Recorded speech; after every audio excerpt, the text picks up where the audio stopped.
Good morning everyone. আশা করি সবাই নিশ্চয়ই ভালো আছেন। আজকে শুক্রবার দিন সকালে রান্নাঘর থেকেই আজকের ভিডিওটি আমি শুরু করছি। আজকে আমাদের স্কুলে আমরা তিনজন মিলে ছোট একটা পটলাকের আয়োজন করেছি।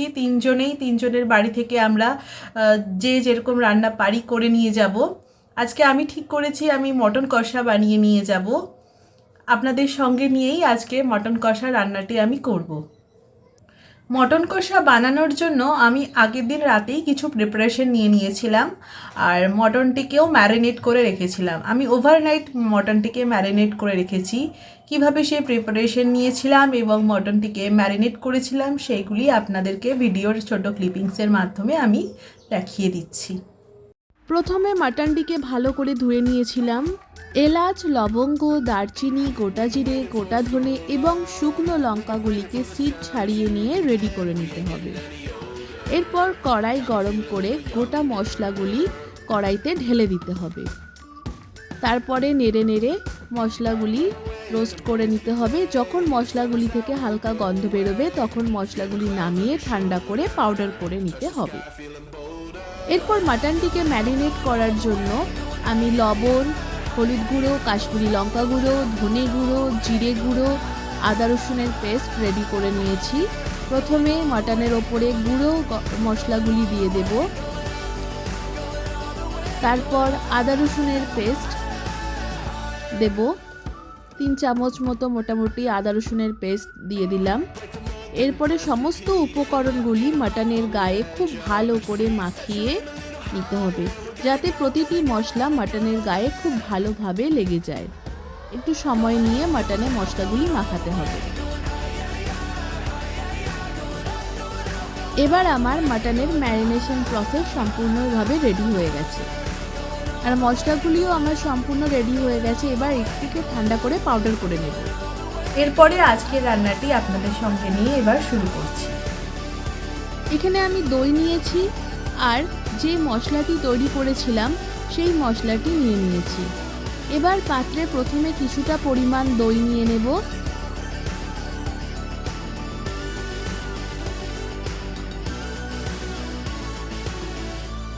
এর মধ্যে এবার যে মশলাটি তৈরি করেছিলাম তার অর্ধেকটা পরিমাণ দিয়ে দিলাম। সামান্য জল দেব এতে। তারপরে এটিকে ভালো করে মিশিয়ে 15 থেকে 20 মিনিট এই মশলাটিকে রাখতে পারলে খুবই ভালো হয়। কড়াইতে তেল দিয়ে তেল গরম হওয়া পর্যন্ত অপেক্ষা করতে হবে। তেল এখন গরম হয়ে গেছে।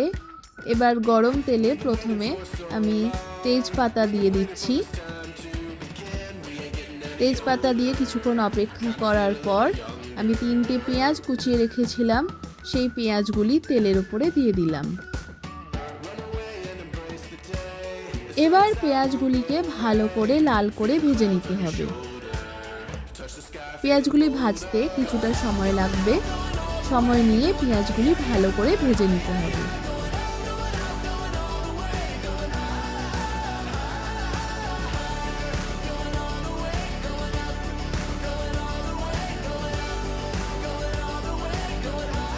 পেঁয়াজ ভাজার প্রক্রিয়াটি ফাস্ট করার জন্য এর মধ্যে কিছুটা আমি লবণ দিয়ে দিলাম।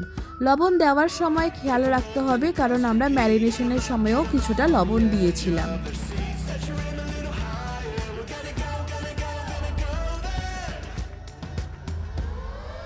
পেঁয়াজ ভাজার উপরে আমি কিছুটা চিনি দিলাম। এটি কিন্তু মিষ্টত্বের জন্য নয়, গ্রেভির কালারটি ভালো হওয়ার জন্য আমি এখানে কিছুটা পরিমাণ চিনি দিয়েছি।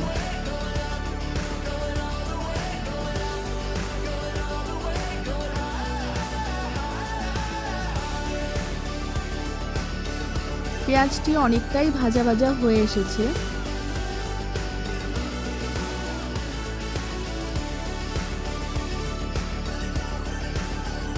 এবার এর মধ্যে আমি পেঁয়াজ কিছুটা বেটেও রেখেছিলাম, সেই পেঁয়াজ বাটাটি দিলাম, দিয়ে ভালো করে মিশিয়ে নেব।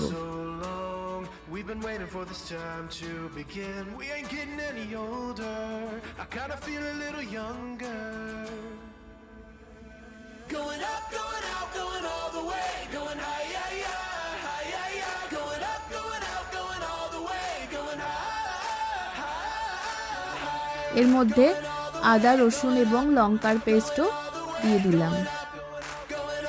এবার ভালো করে মশলার কাঁচা গন্ধ চলে যাওয়া পর্যন্ত ভালো করে নেড়ে নেড়ে মশলাটিকে কষাতে হবে।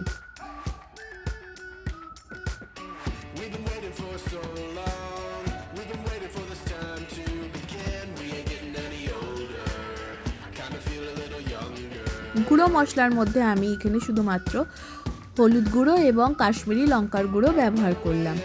এবার সমস্ত জিনিসকে ভালো করে সময় নিয়ে কষাতে হবে।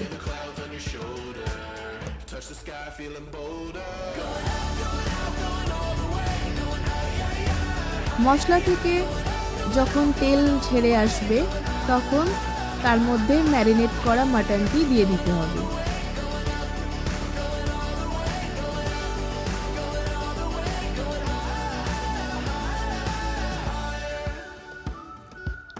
সম্পূর্ণ মাটনটি আমার মশলায় ঢেলে দেওয়া হয়েছে। এরপর মশলার সাথে মাটনটিকে আমি ভালো করে মিশিয়ে নিচ্ছি।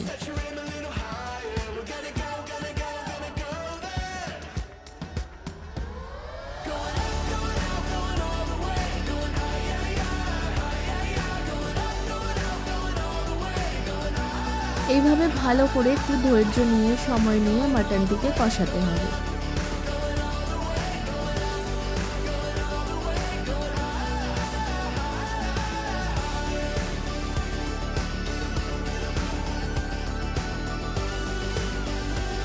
এরপর আমি মাটনটিকে কিছুক্ষণ চাপা দিয়ে রান্না করে নেব।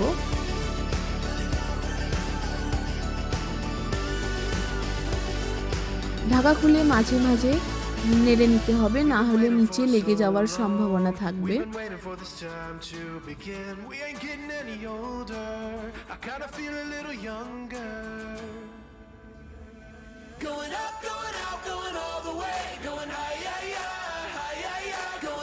এইভাবে ঢাকা দিয়ে ঢাকা খুলে এইভাবে রান্নাটি এগিয়ে নিয়ে যেতে হবে।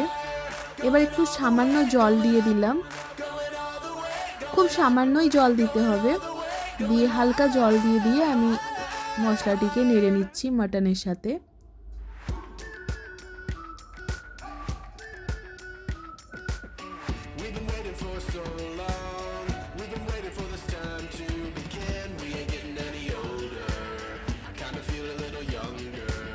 অল্প করে জল দিয়ে মশলাটিকে ভালো করে নেড়ে নেড়ে কষাতে হবে।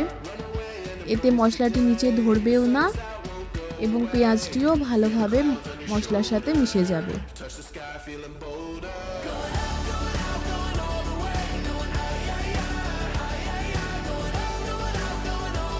আমার মাটনটি অনেকটাই কষানো হয়ে এসছে, আরও কিছুটা সময় নিয়ে কষাতে হবে।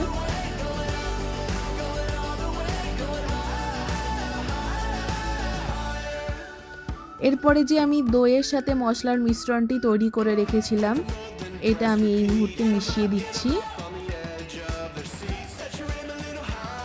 ভালো করে পুরো মশলার সাথে মাটনের সাথে মশলাটিকে মিশিয়ে নিতে হবে।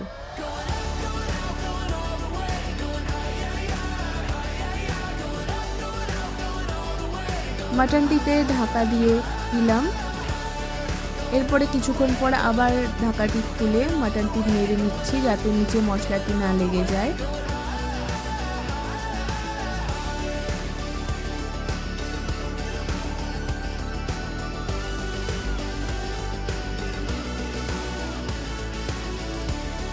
আবার ঢাকা দিয়ে মাটনটিকে রান্না করে নিচ্ছি। মাটনটি হতে 50 মিনিট থেকে 1 ঘন্টা মতো সময় লাগবে।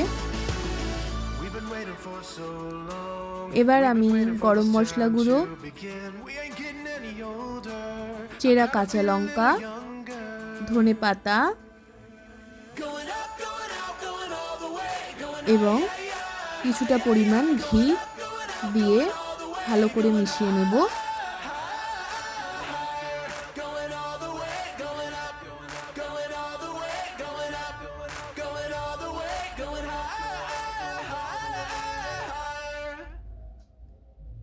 তারপরে ঢাকা দিয়ে মাটনটি কিছুটা স্ট্যান্ডিং টাইমে রেখে দেব। এখন মাটনটি আমার সম্পূর্ণ রেডি। সার্ভ করে নিয়েছি মাটনটিকে। লাঞ্চের সময় আমাদের সকলের খাবার নিয়ে আমরা রেডি হয়ে গিয়েছি। এখানে লুচি আছে, কাবুলি চানার তরকারি আছে, কষা মাংস আছে, মিষ্টি আছে। এই সমস্ত খাবার নিয়ে আমরা লাঞ্চের জন্য প্রস্তুত।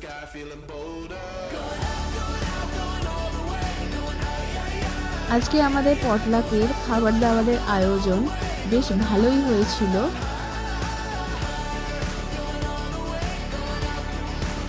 এই হাসছো কেন? মাটনটা খেয়ে বলবে কেমন হচ্ছে।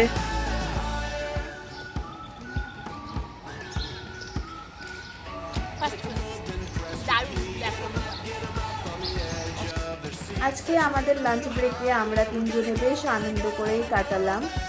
আপনাদেরও এরকম আনন্দের মুহূর্ত থাকলে আমাকে কমেন্টের মাধ্যমে জানাতে পারেন। আর ভিডিওটি যদি আপনাদের ভালো লাগে অবশ্যই লাইক, কমেন্ট ও শেয়ার করতে ভুলবেন না। আর আপনারা সকলেই ভালো থাকবেন।